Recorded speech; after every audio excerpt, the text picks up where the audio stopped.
آپ جو مرضی کر لیں، جو بدگماش لوگ ہوتے ہیں، جو ظالم لوگ ہوتے ہیں، جو برے لوگ ہوتے ہیں، وہ تو اعتراض کبھی بھی ختم نہیں کرتے۔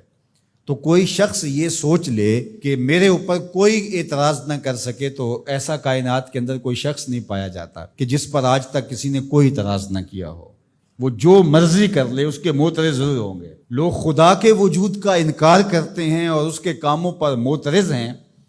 تو میں اور آپ کیا ہوتے ہیں؟ تو ہم نے یہ دیکھنا ہوتا ہے کہ ہم جس سمت جا رہے ہیں وہ سمت درست ہے، اس میں ہمارا نفس شامل تو نہیں ہے، ہماری خواہشات، ہماری آرزوئیں، ہماری تمنائیں، انہوں نے ہمیں غلام تو نہیں بنا لیا ہوا۔ ہم جب اپنے رخ کو دل و جان سے سیدھا تصور کرتے ہیں اور اللہ کی توفیق سے وہ سیدھا ہوتا ہے، تو پھر سارا زمانہ بھی ہمیں ملامت کرے تو ہمیں اس کی کوئی پرواہ نہیں ہونی چاہیے۔ اور یہ آرزو کہ کوئی میری بات پہ معترض نہ ہو، ہاں آپ کو یہ ضرور کرنا چاہیے کہ آپ خام خواہ اپنے آپ کو اعتراض اور ملامت کی جگہ پہ نہ کھڑا کریں۔ کچھ لوگوں کو یہ بھی بڑا شوق ہوتا ہے کہ خام خواہ جو ہے وہ ایسا کام کرتے ہیں جس سے بہت سارے لوگوں کو اعتراض ہوتا ہے اور لوگ ملامت کی جگہ پہ اس کو کھڑا کر دیتے۔ اتقوا مواضع التہم، میرے حضور علیہ السلام نے ارشاد فرمایا کہ تہمت کے لگنے کی جگہ سے بھی بچو۔ آقا کریم علیہ السلام تشریف فرما تھے اور حضور کی اہلیہ محترمہ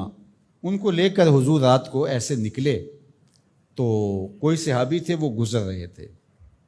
تو آقا کریم علیہ السلام نے ان کو پھر کہا میرے ساتھ میری اہلیہ ہے، تو انہوں نے کہا حضور ہمارے حاشیہ خیال کے اندر بھی کوئی اور بات نہیں آ سکتی۔ تو آقا کریم نے فرمایا کہ بے شک شیطان انسان کی رگوں میں خون کی طرح دوڑتا ہے۔ تو ایک گمان پیدا ہو سکتا تھا، حضور نے اس گمان کی بھی تردید کی۔ حضور نے صحابہ کو یہ سبق دیا کہ تم لوگوں کو اپنے اوپر اعتراض کا موقع نہ دو، لیکن کچھ چیزیں ایسی ہوتی ہیں کہ لوگ خامخواہ اعتراض کرتے ہیں، تو اللہ نے اس پر ارشاد فرمایا الا الذین ظلموا منہم، جو ظالم ہے آپ جو مرضی کر لیں وہ کبھی بھی اعتراض کی زبان کھولنے سے باز نہیں آئیں گے۔ جہاں تک لوگوں کی بات ہے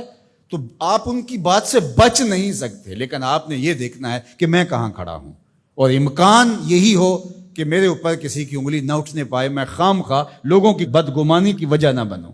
لیکن ظالم، متشدد، سخت مزاج اور حسد، بغض اور کینہ رکھنے والے لوگ، ان سے